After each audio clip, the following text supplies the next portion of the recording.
এই তো আপনার ভাগ্য দেখে আমি বুঝতে পারতাছি যে সামান্য পরিমাণ যদি একটু আশেপাশে দেখেন যে বৃষ্টি নামছে, তখনই 50 টাকার ভাড়া 100 টাকা চাই মানুষের গলাটা কাইটা দেন। উচিত কথা বললাম।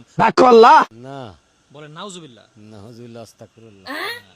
রং সাইড দিয়ে যখন গাড়ি ঢুকায় দেন মানুষের সাথে, এমন ভাবে তর্ক করেন যেন ওইটাই রাইট সাইড। কাকা মনে করাই দিলাম। না, রাগ করুম কে? আপনাদের মনে প্রাণে শয়নে স্বপনে সবসময় একটা ইচ্ছাই থাকে যে মিরপুর বাদ দিয়ে আপনারা গুলশান বনানীতে আপনাদের রিক্সা উড়াবেন। সত্যি বললাম কিনা? না, রাগ করি নাই। গাড়ি যদি ভুলবশত কখনো প্রাইভেট কারের সাথে লেগে যায়, তখন আপনি এমন একটা ভাব নেন যেন আপনি খুব অসহায়। আপনার গাড়িটা কিস্তিতে কিনছেন, এরকম একটা পাপড় সাপড় তাদের সাথে নেন। সত্যি কথা মনে করাই দিলাম। না, গাড়িতে ব্রেক নাই যাই না, গাড়ি 60-70-এ চালানোর খুব ইচ্ছা লাগে। না, রাগ করি নাই। মাঝে মাঝে চুল কাটতে যে একটু এদিক থেকে সেদিক হয়ে গেলে বলে দেন যে জোস লাগতেছে, সুন্দর লাগতেছে, ওয়াও, এগুলো বলে চালাতেন। কথা সত্যি কিনা? না, বলেন আস্তাগফিরুল্লাহ। আস্তাগফিরুল্লাহ। মানুষ আসে চুল কাটার উদ্দেশ্যে, তারে বুং বাং বুঝায় পিট বা 300-400 বিল করে ফেলার কথাটা সত্যি বললাম। না, বলো নাউজুবিল্লাহ। নাউজুবিল্লাহ। এই কাজ আর করো না নেক্সট টাইম।